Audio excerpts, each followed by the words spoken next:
Bienvenue aux 13h de Tweet TV. À la une de l'actualité, l'affaire Norbert Zongo connaît un nouveau rebondissement.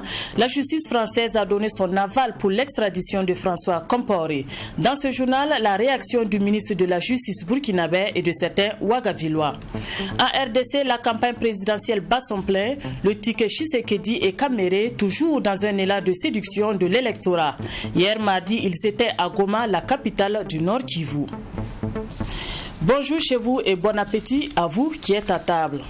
C'est une avancée significative dans l'affaire Norbert Zongo. La justice française est favorable à l'extradition de François Compaoré.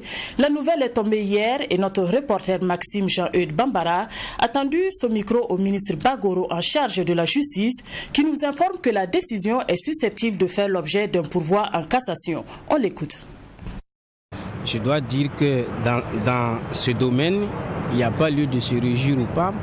C'est tout simplement de dire que cela montre que le dossier monté par la justice burkinabé a été monté avec tout le sérieux nécessaire et que contrairement à ceux qui estimaient que c'était un dossier vide et politique, ce dossier est bel et bien lourd et qu'il a été monté conformément aux règles de droit.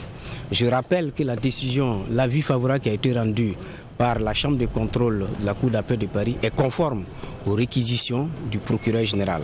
Lorsqu'en matière de justice, les réquisitions du procureur sont conformes à une décision qui est prise, ce qui veut dire que sur toute la ligne des acteurs, les arguments qui ont été invoqués sont fondés. C'est une victoire d'étape, mais vous savez qu'il est toujours bon d'être le vainqueur de la victoire d'étape. Parce que nous avions émis un mandat d'arrêt contre M. François Compaoré, c'était lui qui était dans la position défensive. Aujourd'hui, le Burkina a obtenu gain de cause pour la première étape. M. François Compaoré se retrouve maintenant dans la situation de celui qui doit maintenant se battre et nous sommes dans la situation de ceux qui doivent se défendre. Donc, je pense que c'est une victoire d'étape, c'est les procédures comme ça. Même au plan interne, les décisions sont toujours l'objet de recours. Donc nous nous réjouissons de cette victoire d'étape, comme je l'ai dit, qui a été obtenue avec un accord unanime. Le parquet avait requis favorablement à l'extradition, le siège a accédé, donc ce qui veut dire qu'il n'y a pas pour le moment de voix discordante sur en tout cas le bien fondé du dossier. Maintenant, effectivement, ces avocats conformément au test ont le droit de faire de pourvoi, ce qu'ils ont d'ailleurs déjà fait. Et donc, nous allons nous préparer au niveau, avec nos conseils, pour faire face. Parce que maintenant, je retiens, il appartient à M. François Compaoré de développer les arguments qu'il estime nécessaires pour contrecarrer l'arrêt et nous allons attendre pour réagir. François Compaoré sera-t-il extradé? On en parle encore. Cette fois-ci, ce sont les Ouagavillois qui s'expriment sur le sujet. La nouvelle nourrit les débats dans les rues de la ville de Ouagadougou. Elle est bien accueillie par bon nombre qui attendent depuis 20 ans que la lumière soit faite sur le drame de Sapuy. On les écoute au micro de Yumandia Bachir Doussa. Depuis maintenant 19 ou 20 ans, cette affaire-là est pas en justice et il n'y a pas d'avancée. Et si aujourd'hui la France a pris cette décision courageuse de permettre l'extradition de François Compaoré ici au Burkina Faso pour qu'il puisse répondre de ses actes, c'est vraiment un acte à saluer. Et c'est à saluer parce que nous sommes aujourd'hui à quelques jours de la veille du macabre assassinat de Norbert Zongo qui est le 13 décembre 1998. Et 3 ou 4 jours avant cette date historique, si la France prend la décision de nous transférer François Compaoré afin qu'il puisse répondre de ses actes, c'est vraiment un acte à saluer de la part des autorités françaises. L'extradition de François Compaoré au Burkina Faso, nous nous en réjouissons d'avance. Mais nous voulons aussi rappeler que l'extradition de François Compaoré ne pourra rien changer dans les événements actuels de notre pays. En ce sens que actuellement nous vivons dans un Burkina Faso où la sécurité n'est pas au point. Donc notre plus grand souci actuellement, c'est que l'État trouve des moyens pour garantir la sécurité au Burkinabé. Il est aussi important que des gens puissent venir répondre les actes pour ne pas que ça puisse se répéter dans l'avenir. Mais pour l'instant, on vit dans un contexte où on a tellement de problèmes substantiels qui sont plus urgents que ces questions de justice-là. Donc je salue cette initiative que la France a prise pour extradier François Compaoré de la France. Le peuple lui-même réclamait l'extradition de François Compaoré. Et nous félicitons les autorités françaises pour cette initiative-là, parce qu'ils vont nous permettre de juger notre citoyen en fonction des codes de notre justice. Et nous demandons à ce que les autorités aussi fassent leur travail. Oui, c'est une bonne décision. Sinon, il y a longtemps, nous, on attendait la vérité dans ce pays-là. Donc, s'il décide d'extrader François Compaoré, c'est une bonne décision. Il va venir, il va se justifier. Parce qu'il y a des crimes de sang que les gens ils ont commis dans ce pays-là. Il faudrait que justice soit faite. En tout cas, n'importe comment, nous on est là, on va constater ce qui va se passer. Pour le moment, je ne peux pas dire que je fais confiance à la justice. Nous on attend, on verra ce qui va se passer dans ce pays-là. C'est un pas vers la victoire parce qu'au moins on aura la chance qu'il vienne s'expliquer. Maintenant, l'extradition du frère cadet de l'ancien président Blaise Compaoré sur l'affaire Norbert Zongo, au ministère de la Justice, on innove pour être en phase avec les nouvelles technologies. Le département ministériel a mis en place un schéma directeur informatique de la justice. Objectif, améliorer la fluidité entre les différents éléments de la chaîne pénale pour une transparence et une accélération dans les procédures judiciaires. On en sait plus avec Sylvie Thiamtouré. Le ministre de la Justice, des Droits humains et de la Promotion civique a procédé le 4 décembre au lancement officiel du schéma directeur informatique de la justice. Schéma directeur fondé sur la vision stratégique du ministère à travers la politique sectorielle justice et droits humains 2018-2027. Une informatisation de la chaîne pénale pour rendre efficace la justice burkinabé. Au niveau de la justice, ça permettra d'éviter beaucoup le contact avec les acteurs judiciaires, ce qui va réduire le risque de contagion, donc le risque de corruption. Et puis il y a la célérité. Si aujourd'hui vous allez pour demander un casier judiciaire, les magistrats sont obligés de fouiller dans des registres pour savoir si vous n'avez pas été condamné. Alors que si la chaîne donc, du casier judiciaire est informatisée, il suffit d'un clic pour que le magistrat sache que vous avez déjà été condamné ou pas. Il en est de même pour les dossiers judiciaires. Si les procédures sont informatisées, les gens n'auront plus besoin d'aller au palais, se faire écrire des manuscrits où on parle de margouillat. Il suffit d'aller sur le site et de savoir quelles sont les pièces à produire. Le schéma directeur est constitué de 57 projets s'étalant sur 5 ans avec un montant global de 9 milliards de francs CFA qui sera financé par l'État burkinabé et ses partenaires. L'Union européenne, elle, appuie cette démarche avec du matériel informatique. Le lot de matériel qui a été remis aujourd'hui représente 300 000 euros, soit 200 millions de francs CFA, et ça représente environ 131 ordinateurs qui sont destinés aux différents éléments de la chaîne pénale. Dont la police judiciaire, le tribunal de grande instance et la cour d'appel. Validé le 20 février 2018, un certain nombre de projets cités dans le schéma directeur, dont la phase pilote de l'informatisation de la chaîne pénale du casier judiciaire et la mise en ligne de la résilience de la jurisprudence, ont été amorcés par anticipation. C'est une nouvelle structure qui se donne pour mission de réguler la filière anacarde au Burkina Faso. Elle va joindre ses forces à celles déjà existantes pour booster la filière qui occupe la 3e place des produits exportés par notre pays. Serge Bado signe ce reportage. Selon les statistiques du ministère en charge de l'agriculture, les potentielles productions annuelles pour l'anacarde sont de 120 000 tonnes.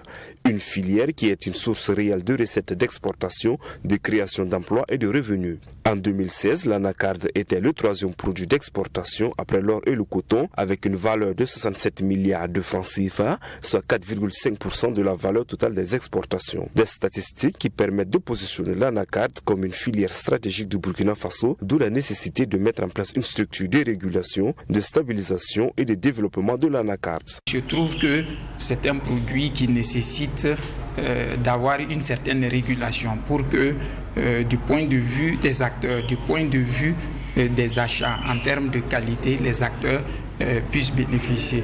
Et cette étude-là a pour ambition justement de réfléchir à la mise en place d'une structure qui va permettre de suivre un peu ce secteur-là et également de contribuer en termes de ressources à mobiliser pour développer la filière, les acteurs. Si des résultats notables ont été enregistrés au fil des ans dans la filière anacarde, elle reste minée par de nombreuses difficultés parmi lesquelles on peut retenir le faible niveau de transformation industrielle des produits de l'anacarde, l'insuffisance de financement des activités de la filière, la faiblesse des rendements des vergers, la dérégulation du marché de la noix brute consécutive à l'absence de mécanisme national de régulation du marché de l'anacarde. L'anacardier est planté dans les 13 régions du Burkina Faso avec une production importante dans 4 régions, à savoir les Cascades, le sud-ouest, les Hauts-Bassins et le centre-ouest. Le maillon transformation mobilise près de 10 000 emplois directs avec plus de 92% de femmes. En rappel, cette filière est inscrite dans l'axe 3 du PNDS consacré à la dynamisation des secteurs porteurs pour l'économie et les emplois. Elles disent non aux attaques terroristes et réaffirment leur soutien aux forces de défense et de sécurité burkinabè. Elles, ce sont des femmes de la province du Kadiogo qui ont répondu à l'appel de la présidente de l'Association féminine pour l'entraide et le développement communautaire, une activité au cours de laquelle 50 bourses d'études et 5 tonnes de vivres ont été remis aux parents des victimes des attaques terroristes au sein de nos FDS. On voit tout cela avec Michaela Tougri. À l'initiative du député Marie-Isabelle Zongo, c'est un palais de jeunes, Jean-Pierre Guingané, plein. Femmes, jeunes et autorités coutumières, tous sont venus apporter leur soutien aux forces de défense et de sécurité dans la lutte contre le terrorisme au Burkina Faso. Tout le monde entend tout ce qui se passe et nous ne savons pas ce qu'il faut faire, nous ne savons pas comment les encourager. C'est ainsi que nous avons organisé cette cérémonie pour que nos forces de défense et de sécurité, où qu'ils soient, sachent que les femmes du Burkina Faso, avec la première dame, sont engagées pour les soutenir. Nous sommes là toujours, nous pensons à eux et tout ce que nous pouvons faire pour les soutenir, nous sommes prêts pour qu'ils puissent vaincre le mal, pour qu'ils puissent vaincre l'ennemi et sauver le Burkina Faso. 3 ans que cela dure et que le Burkina Faso doit faire face à cette guerre asymétrique et à cette mobilisation, l'épouse du président du Faso, Sika Kaboré, s'est dit solidaire des forces de défense et de sécurité qui ont pour mission la protection du territoire burkinabè, des biens et des personnes. Sika Kaboré, dans son message, a lancé un appel au Burkinabè à l'union sacrée pour faire face au terrorisme dont l'ambition est de déstabiliser le Burkina Faso. Le Burkina semble avoir fléchi les jambes, mais nous avons foi en la victoire plus forte que toutes les batailles perdues. L'union sacrée des citoyennes et citoyens du Burkina Faso est notre arme secrète et fatale qui anéantira définitivement notre ennemi invisible. L'heure n'était pas seulement qu'au discours, la députée a remis 50 bourses d'une valeur d'1 500 000 et 5 tonnes de vivres à l'endroit des familles des victimes de cette barbarie.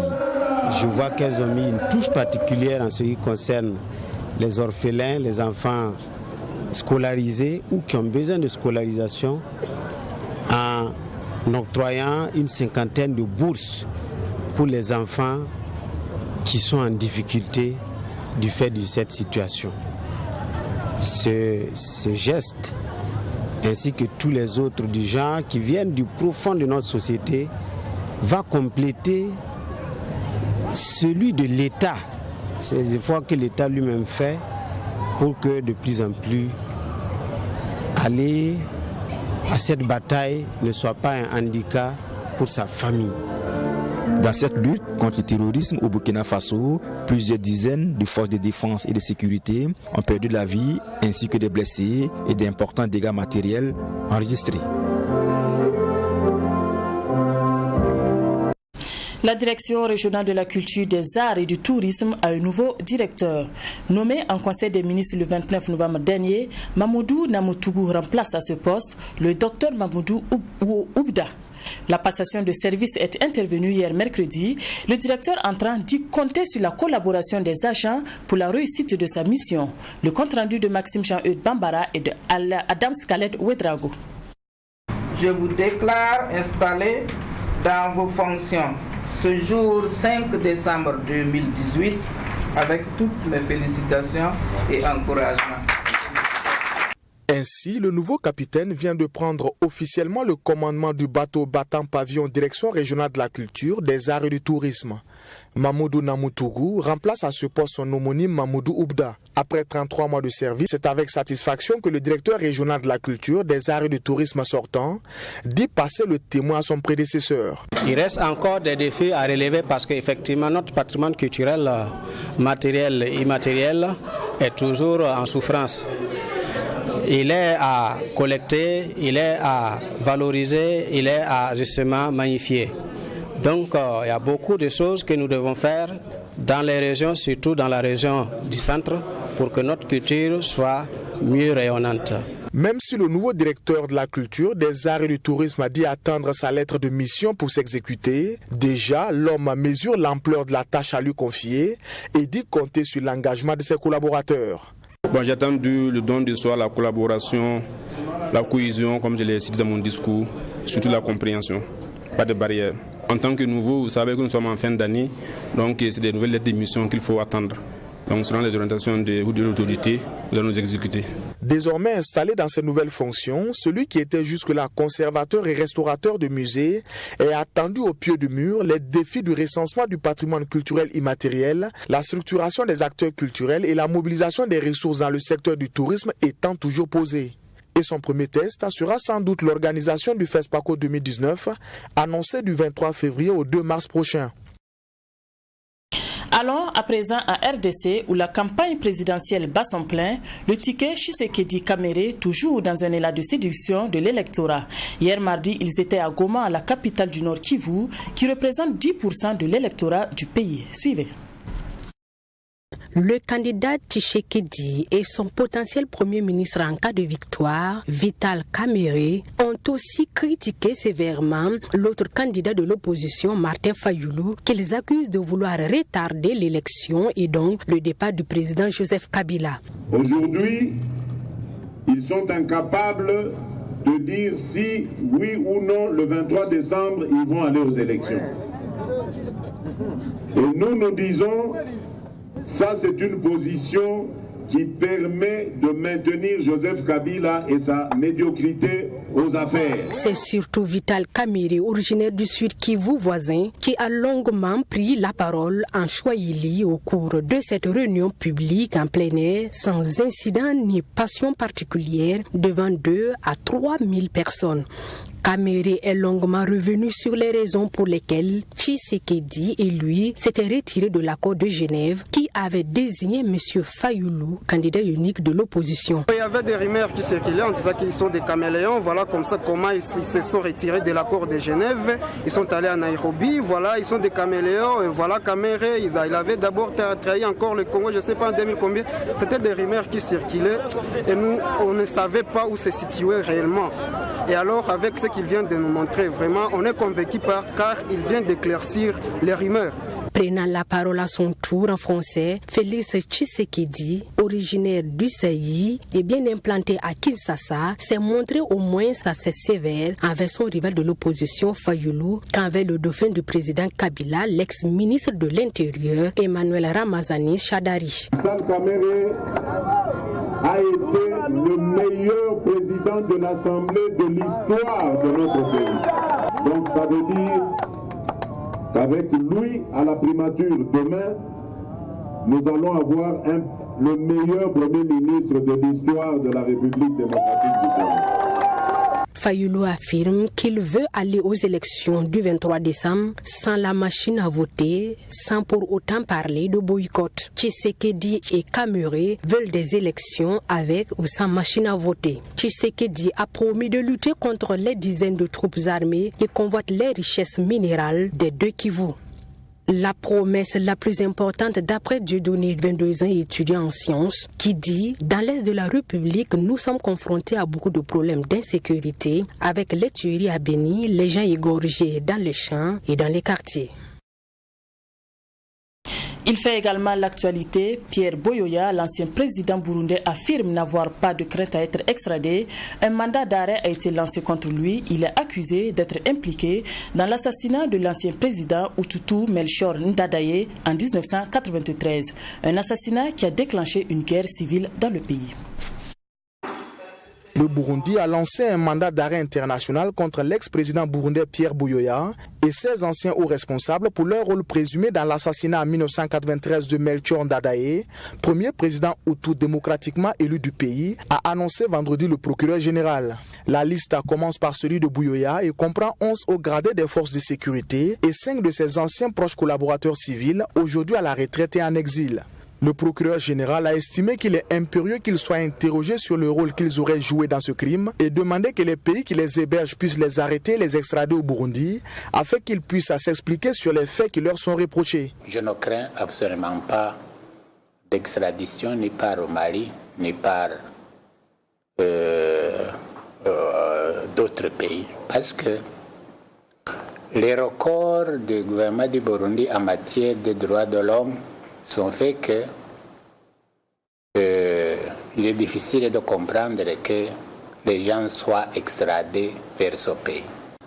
Aujourd'hui, encore une fois, si vous considérez le record du gouvernement du Burundi en matière de droits de l'homme, il est difficile de douter, il est difficile de croire que ce gouvernement puisse, dans ce pays, on puisse tenir un jugement équitable. Et tous les jugements qui ont eu lieu jusqu'à présent montrent que cette capacité n'existe pas. Donc, le jour où on retournera à les dispositions de l'accord d'Arusha, je suis prêt à me présenter devant la Commission Vérité et Réconciliation. Il s'agit d'une manœuvre dangereuse politiquement. Pourquoi? Parce que c'est une manœuvre qui enterre l'accord d'Arusha pour la paix et la réconciliation au Burundi. C'est une manœuvre qui ferme la porte à la réconciliation et qui nous ramène tout droit dans le conflit ethnique du passé. Alors, moi, je lance un appel aux autorités de mon pays d'abandonner une approche comme celle-là. Pierre Buyoya est l'actuel représentant de l'Union africaine au Mali et l'une des personnalités africaines estimées et écoutées dans les forums internationaux. Le major Buyoya, un Tutsi, avait été porté au pouvoir par l'armée en 1987. Il avait cédé sa place à Melchior Ndadaye, élu démocratiquement en juillet 1993. Il était ensuite revenu au pouvoir entre 1993 et 2003. L'émission d'un mandat d'arrêt à son encontre intervient une semaine après l'arrestation à Bujumbura de 4 hauts gradés Tutsis de l'armée à la retraite, accusés d'être parmi les auteurs de l'assassinat de Ndadaye. Cet assassinat avait été à l'origine d'une guerre civile qui a fait plus de 300 000 morts et opposé l'armée à des mouvements rebelles hutus. Une dizaine de soldats ont été condamnés en 1998 dans un procès considéré comme celui des exécutants. Aucun des nombreux hauts gradés cités dans cet assassinat n'avait été inquiété. Depuis, les dirigeants politiques, les membres de l'ancienne armée et des mouvements rebelles avaient bénéficié d'une immunité provisoire, alors que l'accord de paix d'Arusha en 2000 avait prévu que tous les crimes commis relèvent désormais de la Commission Vérité et Réconciliation CVR. Le nom de Pierre Buyoya avait été cité par certains en lien avec cet assassinat, mais sans que l'ombre d'une preuve ne soit jamais apportée. Le pays est aujourd'hui dirigé par le parti CNDD-FDD, issu de l'ancienne principale rébellion Hutu. En Afrique du Sud, la révision constitutionnelle fait débat au Parlement. Les conclusions de la commission en charge du dossier sont examinées. Des auditions ont été menées à travers le pays pour déterminer s'il fallait ou non autoriser l'expropriation des terres sans compensation. On écoute. L'ANC a eu 25 ans pour s'attaquer au problème de la réforme de la propriété et ils ont lamentablement échoué. Ce qu'ils ont accompli pourrait remplir le fond d'un dé à coudre. La Cour des revendications territoriales a été gravement négligée et a manqué de ressources pendant plus de 17 ans, période au cours de laquelle elle n'a eu au mieux que 4 juges et aucun juge président permanent. L'Alliance démocratique s'oppose à l'amendement arbitraire de la Constitution.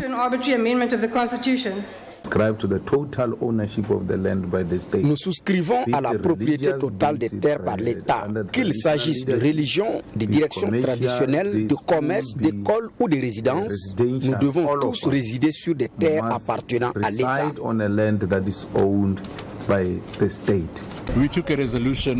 Nous avons pris une résolution de transformation économique radicale et c'est le début de cette transformation parce que les gens avaient l'impression que, bien que nos politiques soient en place, nous ne les appliquions pas correctement.